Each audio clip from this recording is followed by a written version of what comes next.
Well, thanks to David Sleeper, who suggested that we sort of go back to the singing bowl to bring everybody's attention for it. It worked really well, didn't it?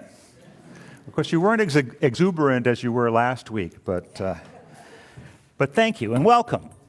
Welcome to the Unitarian Universalist Congregation of Greater Naples. My name is Tony Fisher. I am very grateful to be here this morning with you in the sanctuary, with you on the pavilion, and those of you who are joining us through Facebook Live. As always, I'm incredibly grateful for our staff, without whom none of this could really happen, and all the volunteers who have, first of all, created this incredible space, these buildings, made this campus accessible and beautiful. The folks who have created a garden over the years, those who in the last 3 weeks have worked really hard to clean it up. We're just so grateful for all of you. We're grateful for the hospitality crew who come early on Sunday, clean off the area, create some coffee and goodies, and then clean up after you all. So we're incredibly grateful to them. I am conscious that this morning Stephanie Perkins, who is one of those wonderful volunteers, had a little accident with a glass and had to go home. I don't think it's bad, but we want to keep her in our thoughts and minds this morning. From all of them to all of you, welcome and thank you for joining us. If you're here for the first time, whether here in the sanctuary or is anybody here for the first time? Bold enough to say so? Welcome, welcome, welcome. It's good to have you with us. Great to see you. We hope that you had the opportunity to let yourselves be known at the welcome table, and if you're online, I hope that you'll email our office administrator at office@uunaples.org so that we can inform you about all the things that are happening in the congregation at this point. And there's a lot that's bubbling up and going on. We hope that if you are new to us or recent to us, that our hope is that we create an environment where you feel welcome, that you feel engaged, that you find ways to deepen into this community. That's our job, but your job is to let us know who you are, so I hope you'll do that. Our mission states that we are a welcoming congregation freely seeking intellectual and spiritual growth, that we strive to create a larger community of peace, justice, and love. And we do that through our deeds. This is not a religion that talks about creeds. We talk about deeds, and how we live our life is more important than those ideas of belief. So, welcome again. I'm grateful for you all to be here, and let's settle ourselves into this worship time with this morning's prelude.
Here in this place of peace, may we find hope.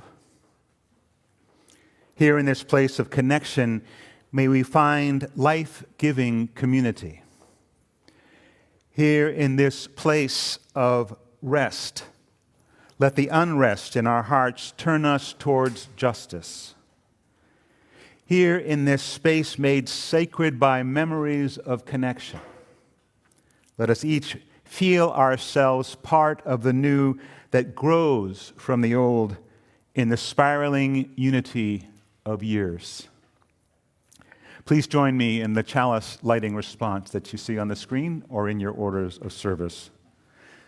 May this flame stir our hearts. Be truly welcome in mind and spirit. Light in the circle of peace, justice, and love. And let's join together, rise in body or spirit, and let's sing our opening hymn by Grace Lewis McLaren, Touch the Earth, Reach the Sky.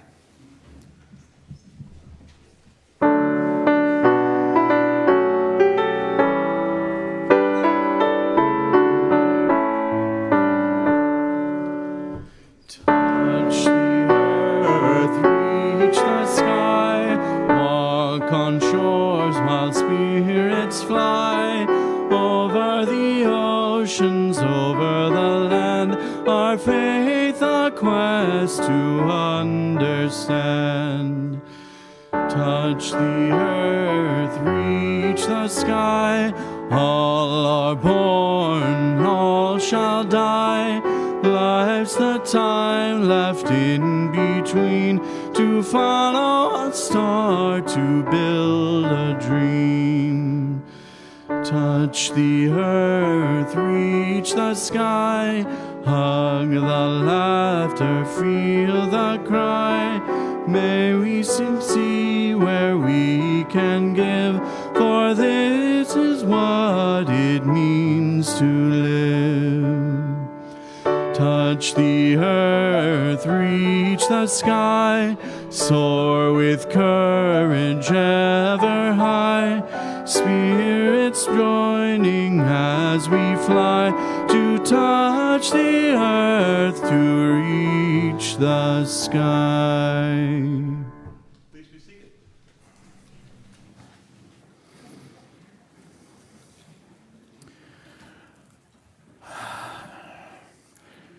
Last week, as you remember, I had some difficulty following the order of service. This week I had trouble transferring my documents to my iPad, so here we are on the original machine that actually helped me create this.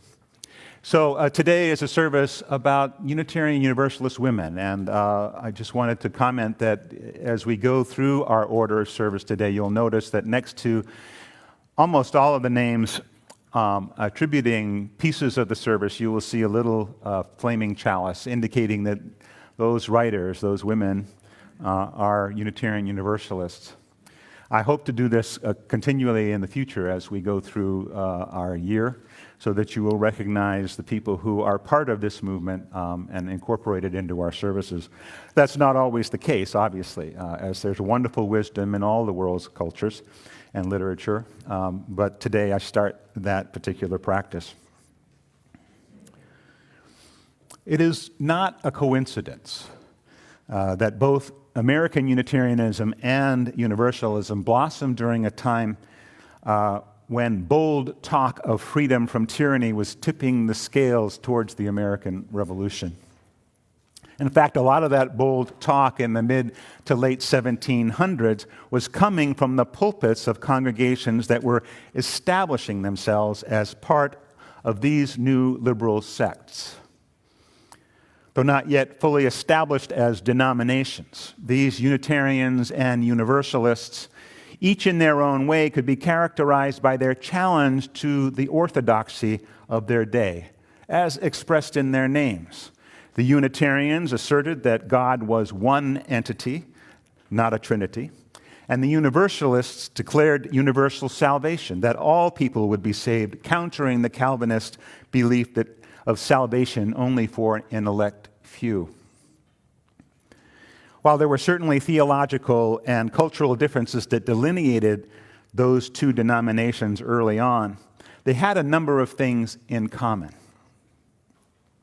Beginning with a resistance to creeds and an openness to alternative understandings or translations or looks or what we learn from the text, the biblical text, as well as faith in freedom, in reason, and in tolerance, and an affirmation of human responsibility, an emphasis on our actions in this world as opposed to a life after death.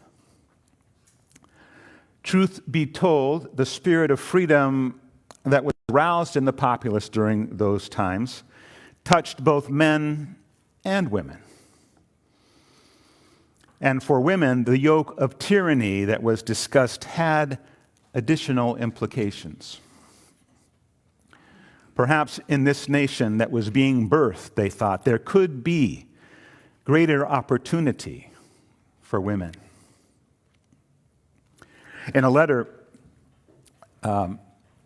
describing a conversation that Abigail Adams had with her husband, John, she told of having a conversation with him before sending him off to the Continental Convention in 1776, putting in his ear a word on behalf of women, suggesting that one of the things that this new Congress might consider was be jettisoning any of those laws from English law that continue to give men, husbands, total domination over their wives, where those laws give unlimited power to the husband to use his will for ill or good. In a letter describing this conversation to her friend and fellow Unitarian Mary Otis Warren, she shared that she even threatened fomenting a rebellion in case the women were not considered, and that women would not be bound by any laws which they neither had voice nor representation. Very reminiscent of the language of the patriots who were establishing themselves against the tyranny of England. Unfortunately, John Adams, destined to be the second president of the United States, despite his good and liberal qualities, did not believe that this could possibly happen. In fact, he sort of scoffed at his wife for bringing this up.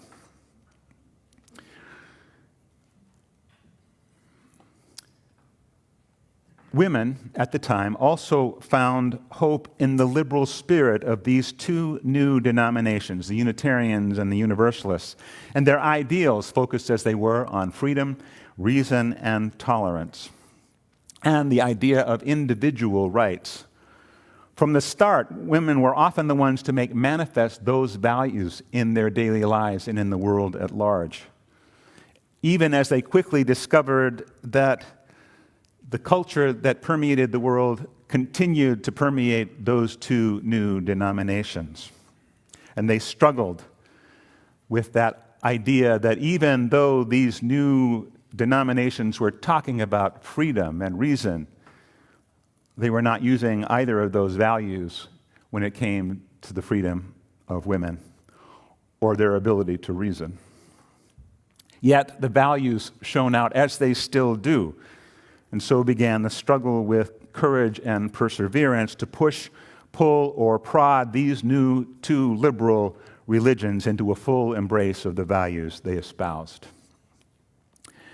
In 1779, Judith Sargent Murray, who with her husband John Murray helped establish Universalism in the colonies, wrote one of the earliest published articles on women's rights, arguing first in verse and then in prose that it was only for a lack of equal access to education that kept women from achieving the same intellectual powers of imagination, of reason, of memory, and judgment as the men.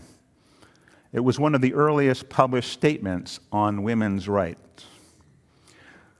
About the same time, across the Atlantic, English Unitarian Mary Wollstonecraft wrote A Vindication on the Rights of Women, a response to Jean-Jacques Rousseau's notions that women are subservient to men and that their education should be planned accordingly, and to a proposal offered by a French statesman of the time that suggested that girls really only needed to learn domestic skills and therefore should be excluded from the French schools.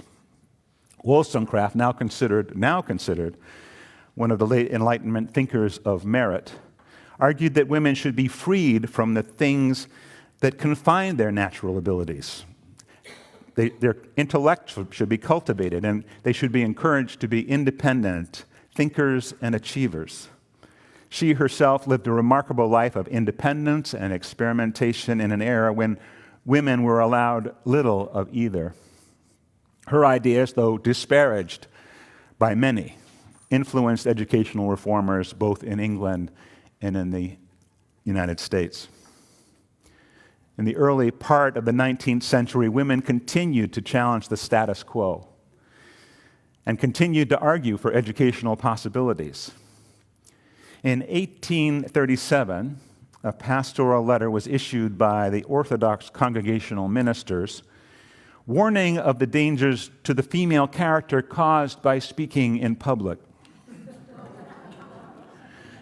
Unitarian Maria Weston Chapman, a key organizer for the growing abolitionist movement in Boston, chose to respond in rhyme and with a sense of humor. She wrote, "Confusion has seized us and all things go wrong. The women have leaped from their spheres and instead of fixed stars shoot as comets along and are setting the world by the ears.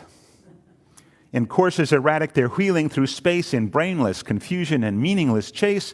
In vain do our knowing ones try to compute their return to the orbit designed. They're glanced at a moment, then onward they shoot and are neither to hold or to bind. So freely they move on in their chosen ellipse. The lords of creation do fear an eclipse." Chapman continues on for another 8 stanzas, showing really incredible theological insight and also a clear ability to create a distinction between the patriarchal domination of women and true Christian principles. Margaret Fuller, one of the leading literary and social critics of the 19th century and an important figure in the Transcendentalist movement, once wrote, "What a woman needs is not as a woman to act or rule, but as a nature to grow, as an intellect to discern, as a soul to live freely." As a soul to live freely. Fuller's father, a supporter of women's rights, established an intellectual rigor for Margaret from an early age so that she was reading well by the age of 4 and translating Latin when she was 6. By the time she was in her 20s, she had developed a reputation within the Boston literary circles and was known as a brilliant conversationalist. It was this gift that she brought to her famous Conversations, a weekly gathering of women to discuss philosophy and religion, politics, literature, and aesthetics. These particular gatherings were most often held at the bookstore owned by fellow Unitarian Elizabeth Palmer Peabody, herself an outspoken advocate for women's education, as well as being the founder of the kindergarten movement in the United States. These conversations in Peabody's bookstore were only the first of many gatherings of women who came together across the country to discuss and collaborate on issues of the day, to find solidarity and to organize for action. Peabody, Fuller, Universalists Mary Livermore and Olympia Brown, and many others all lent their talents and voices promoting equal education of women, as well as advocating for a system of education that freed instead of stifled individual growth. And women such as Lucy Stone, Anna Spencer, Frances Ellen Watkins Harper, and Susan B. Anthony led the growing movement for social reform, including women's suffrage. And the voices of Lydia Marie Francis Child, Julia Ward Howe, Maria Weston Chapman added significant measure to the struggle for abolition and racial justice. As you can imagine, none of this happened without resistance, even from within their own denominations, and no less than when it came to the role of women in religion. Thomas Whittemore, also a Universalist and editor of the influential Christian paper The Trumpet, wrote about one of the growing number of conferences for women, this one that was held in Worcester, Massachusetts in 1850. His report in The Trumpet went like this: "The women had a convention in Worcester to assert their rights. Some distinguished female talkers were there whose husbands at home must have had a time of heavenly stillness during their absence. This is the only good, as far as we can see, that will grow out of the convention.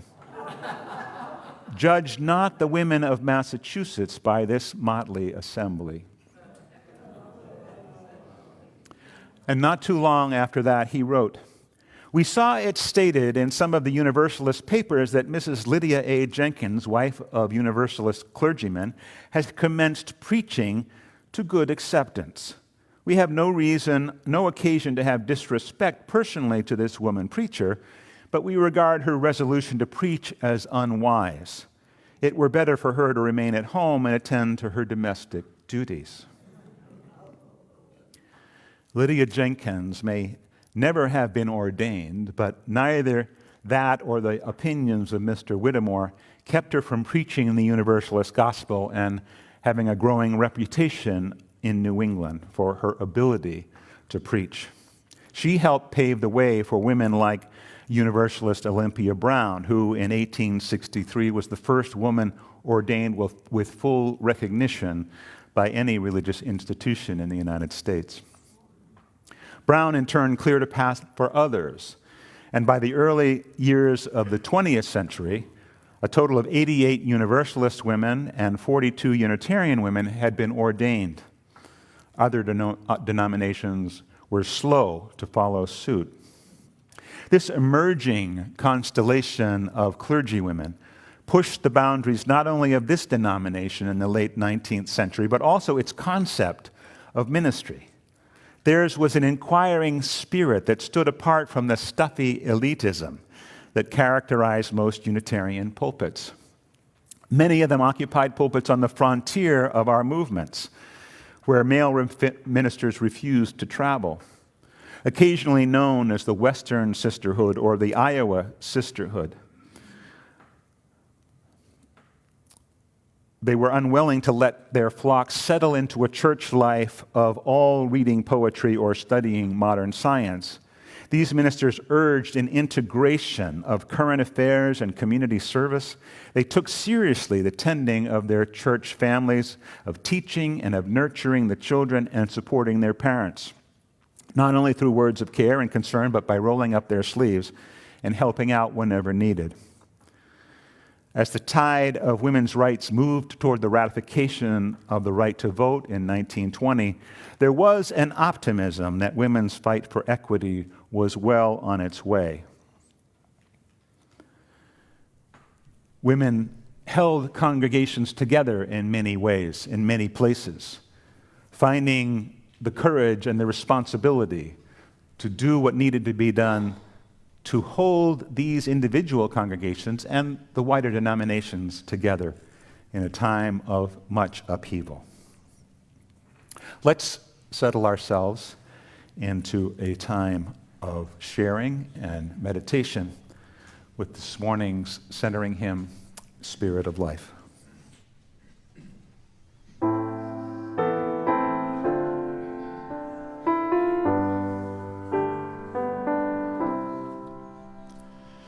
Spirit of life, come unto me. Sing in my heart all the stirrings of compassion. Blow in the wind, rise in the sea, move in the hand, give giving life, the shape of justice. Roots hold me close, wings set me free. Spirit of life, come to me, come to me. Fuente de amor, ven hacia mí, y al corazón cántale tu compasión. Sopla al volar, sube en la mar, hasta moldear la justicia de la vida. Arraigame, libérame, fuente de amor, ven a mí, ven a mí.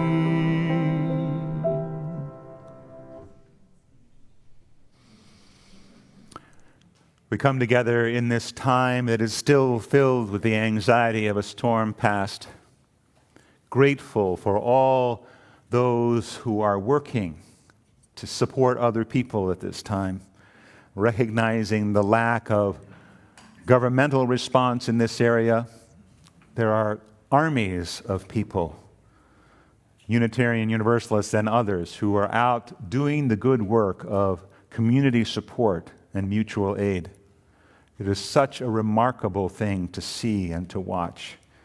And so in this time of sharing, I want to share that and my gratitude for all of you who are participating, but the entire community for stepping out to help one another.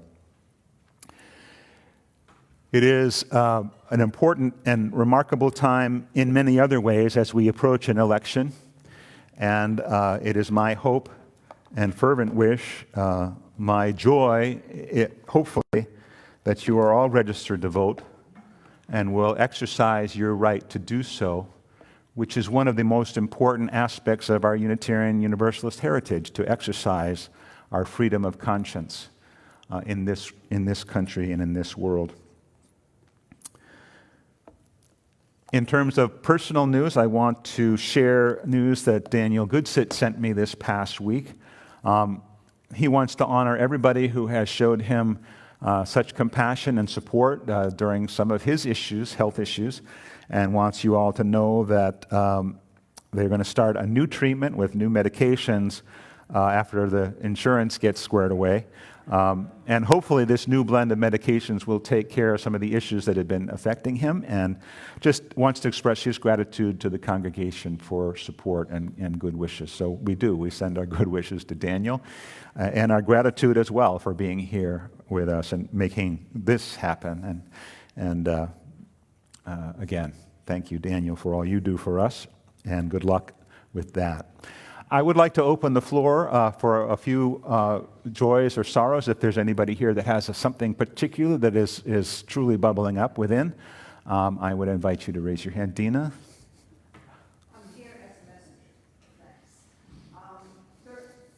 Thursday, we were down at Grace Place to have sorting, and I met many people from the congregation, which was really joyful.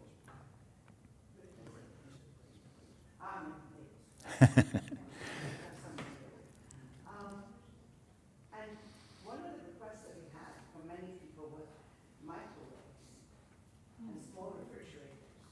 And of course, money is not what that we have video. So I sent an email to Tony on Friday morning, and on our way driving down there, he called and said, "We are issuing a check from our Hurricane Fund at church."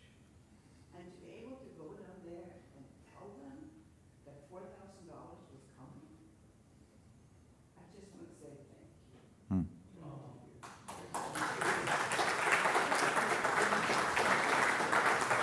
And notice that thank you was directed outward. This week, I did request checks for the NAACP, for Naples Pride and for the Crohn's Charity Foundation for the ongoing work that they're doing in the community. My joy is to be able to sort of specify the destinations of the money that you as a congregation have gratefully donated. It's been over $12,000, at least at last report, to me, and so we'll continue to distribute that money as it comes in. And again, so much gratitude for you all to be able to provide some level of hope for the people working at the Pride Center right now. They're doing incredible work. So again, we're grateful for them and what they're doing, and many of our congregants are down there regularly doing this work. So thank you, Dina. Michael. I just want to say, you mentioned the Pride Center, and it's been very enriching to work there because they went from house to house in these neighborhoods and found out what individual families needed.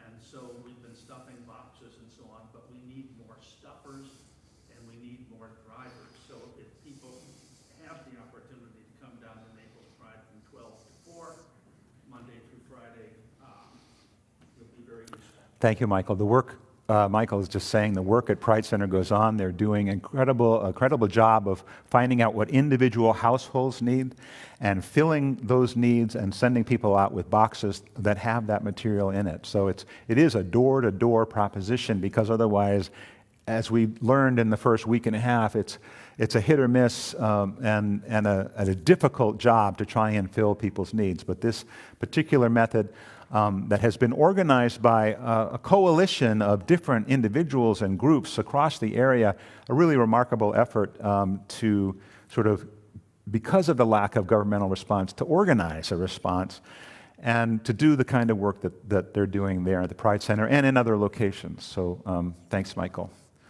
Anyone else? Steve?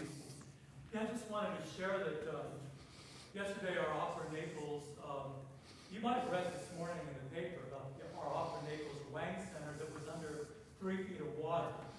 Well, the Opera Naples group actually held an open parking lot where the people of Opera Naples donated to that Davis Triangle there near Shadow Lawn and Linwood, where much of the people there have not been, they haven't had the help needed like other neighborhoods. So Opera Naples actually started this drive yesterday to distribute to their neighborhood, which Opera Naples is in. So that was a very heavily flooded area. All right. I was glad to be part of it. Thank you, Steve. Steve's telling us about the Opera Naples group. Opera Naples itself and their building was flooded, but they've organized not just for their own recovery, but for the recovery of the entire neighborhood in which they exist. So thanks, Steve, for bringing that to attention. Earl? I just returned from Vermont earlier this week, from last week, and one bumper sticker caught my attention. A woman's place is in the House of Representatives. In the House of Representatives, okay. So, and for those of you who didn't catch that, Earl was commenting on a bumper stickers that said, "A woman's place is in the House of Representatives." So, thank you, Earl. Joanne. I'd like to share a joy in relation to Tony's sermon today. And that is that women have not only equaled men at universities and graduate schools, but they've superseded men in all the graduate schools and undergraduate states anyway, which is a joy. Thank you. Thank you, Joanne. That's not the second half of my service, but if it was, Anyway, Joanne talking about the wonderful fact that women have exceeded, at least in numbers, the men in graduate level programs and in leadership, or beginning to assume greater role in leadership positions in all walks of life. So there is now movement. Thank you all.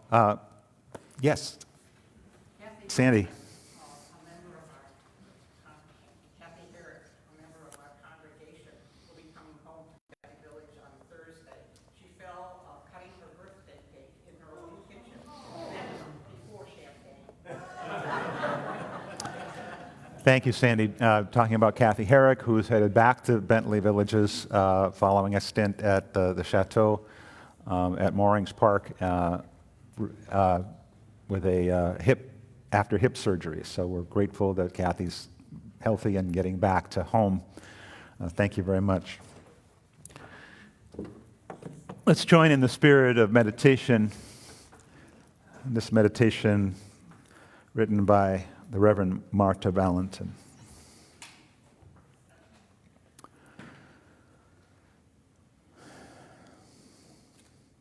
With honor and respect, these eyes see for you all manner of life you could not have imagined. My lips move with the rhythm of your words flowing through me, my tongue caressing each morsel of wisdom I am graced to pass on. Your DNA rides my veins, and with every breath I take, your cautious steps from the past toward a fuller life become bold moves I make toward my destiny.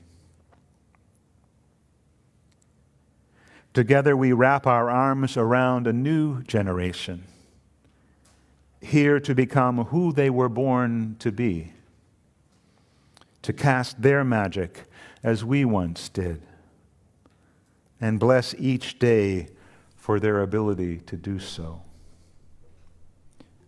For you, dear ancestors, we live this day. Let's share a moment of silence.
This is an excerpt from an essay written by Reverend Dr. Rosemary Bray McNatt. By no means are we Unitarian Universalists perfect. We often fail as much as we succeed. Yet, even when we have broken our vow 1,000 times, we return to this essential work of justice and liberation for all. We do the work best when we remember what church is and what it is not. Church is not a place to hide. It is not the place to get away from the world. It is not a place where we get to pretend that the lives we live in our particular situations are not terribly complex, often confusing, and sometimes depressing. Church is the place where we stand with one another, look the world in the eye, attempt to see clearly, and gather strength to face what we see with courage and, yes, with joy.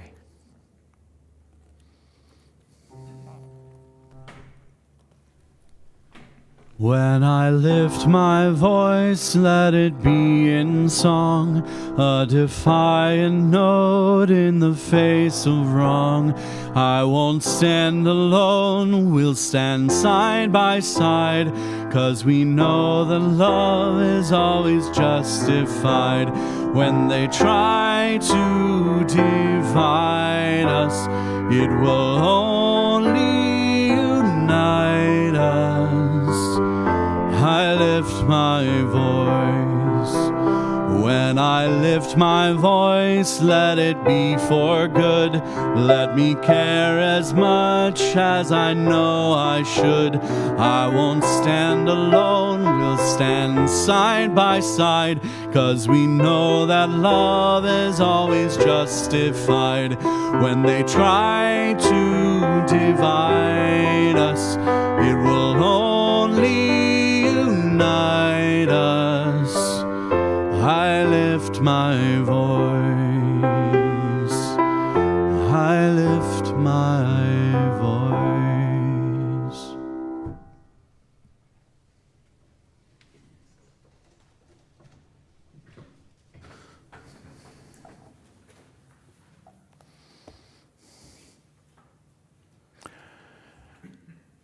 Even as the women's movement moved toward the ratification of the 19th Amendment in 1920, a resistance was underway within the culture, the mainstream culture of our nation. Evident specifically and very visibly within the women in religion movement. I mentioned that in the early years of the 20th century that there were 130 ordained female ministers in both the Unitarian and the Universalist denominations. By the time of those two denominations' merger in 1961, there were only 9 Unitarian women ministers ordained and 18 Universalist women, and only 3 of those women, Universalist, held a settled pulpit. 3 ordained women ministers holding a pulpit in the United States in these two denominations, these two liberal denominations in 1960, just before the merger. Something happened. In part, it was the continued resistance of the male-dominated society, and in particular within the Unitarian movement, there was a definite misogynistic set of men who held critical positions that created significant boundaries for women to enter the ministry. This was not unlike many other workplaces in our nation. A growing number of women based on this growing women's movement were being educated, including my grandmother, who went to Wellesley College, graduated in 1914. And a continued growth in the number of women who were being educated across the country but more often than not, they would graduate with wonderful degrees and wonderful sort of been able to have been stimulated intellectually and culturally and to grow into themselves in a certain way, only to be denied a full involvement in our society as equal members in business and in law and in medicine. So many barriers to women over those years. And of course, the reality of the history of this nation through the middle part of the 1900s with 2 world wars and a depression made a significant difference and created significant opportunities in terms of women in the workplace in some ways, as it did during the Civil War and World War II, but also continued resistance of male leaders to invite women into roles of leadership. It took the Cultural Revolution of the 60s and the women's movement of the late 60s and 70s to actually begin to create the kind of space that Joanne was talking about in Our Joys and Sorrow Time. One of the women who made a difference within our movement, Lucille Shuck Longview, was a woman who had those same experiences, who went to school and went to college and graduated with some degree of energy, but realized that both through her marriage and through the opportunities that she was not allowed in our culture, sort of slipped back into what she called her gray fog, this feeling that there was so much more, and yet things that were denied to her to be able to do that. And so Lucille, following the death of her husband and her mother, both of whom she cared for a long time, leader in our movement, women were recognizing that we needed to continue to grow into our values and live into those values. In 2017, the association once again dropped the ball in their hiring practices and chose a white male minister to assume an important role within the denomination over an equally qualified Latina female, and all hell broke loose. It resulted in the resignation of not only our president, but the vice president of operations at the Unitarian Universalist Association. And at that time, 3 members of the black community were chosen to be, by the Board of Trustees, to be co-leaders for the denomination between that time and the next election, which was later in that year. And those 3 leaders provided some incredible grounding, both practically and spiritually, for the denomination, holding the denomination both accountable and in love during that time. And one of those individuals was the Reverend Sophia Betancourt, who is a spiritual light for our movement. Sophia gave a sermon at the 2017 General Assembly at the service of the Living Tradition, and asked us to continue to try and live into those values. She evoked poet and prophet Audre Lorde, who told that we were embarking on a next great journey, and it was by our small actions, our everyday actions, and how we moved through the world that gave us the power and the possibility, and that would help us define our future.